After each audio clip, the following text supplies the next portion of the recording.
Every once in a while I'll go looking for a Metroidvania game and wishlist them on Steam. And a few years ago I found this game called Replace, so I decided to wishlist it, and the time has finally come for us to play it. I really dug the aesthetic of the game. It was this 2.5D futuristic cyberpunk type world. Then I played the demo last month and I had some concerns. It's an interesting game with an interesting price point, so let's talk about it. This is my critique and review of the new game, Replaced.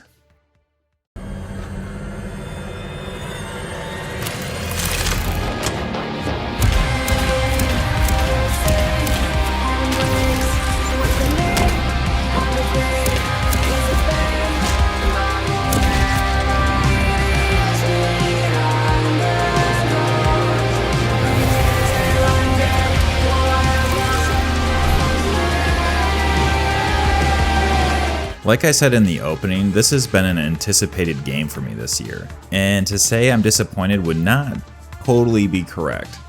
This game does have some things going on for it, but it also falls short in a lot of other areas. The very first thing that you notice when you start Replaced is how wonderful this game looks. Generally, I'm not a fan of 2.5D, although to be honest, I'm not even sure if you would classify this game as a 2.5D. But that's what I'm going to go with for today's video, because it has a foreground and background elements along with the cinematic camera that I can't ever really play scene before. Along with the art being stunning, the cinematography is probably the best I've ever seen in a 2.5D game. It's flawless in its execution. The people behind the art of this game should be applauded. I hope this game wins some awards for its art direction, because it's honestly one of the best looking 2.5D games I've ever seen. However, I was wrapped up with the art and the direction of the game. The prologue and the first chapter ended, and I was left wondering what kind of game was I playing. The demo kind of had me believe it was a combination of some sort of like beat 'em up side scroller that was cinematic in nature, almost picturing a 2D Uncharted Assassin's Creed type vibe. And that's not exactly what we got with Replace. It's mostly a platformer with some hollow Arkham style combat sprinkled in. The platforming in Replace doesn't honestly feel that great either. There's some input delay that I encountered on Steam, also dealing with some lack of crispiness when I do a long hold of a jump and I only get a short hop and I fall to my death, leading me to go all the way back to a checkpoint and try to get through this section of the game again. I'll never complain about hard platformers if it's tight jumps, but when you're dealing with the controls that are interfering with the execution, then it becomes an issue. I think this will be solved in a future update, but this should have been presented to us day one.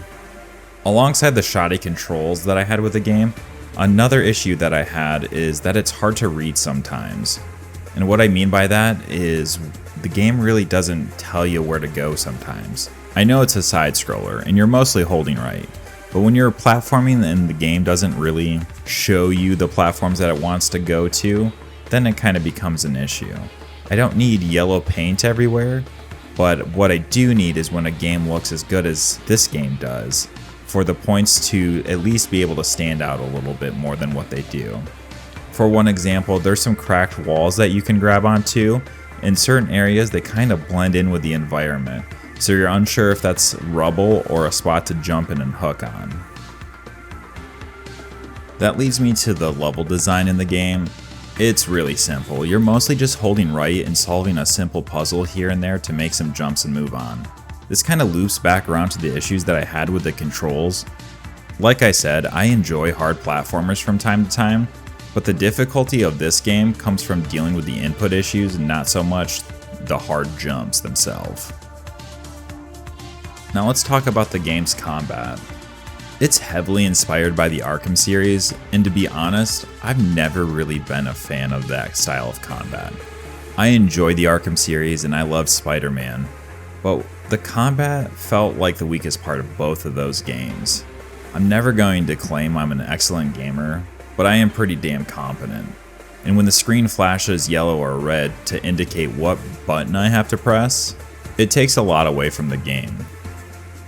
The monkey see, monkey do style of design for combat was pretty annoying, and at one point I even put the controller down for a second to see if two enemies that I left alive would attack me.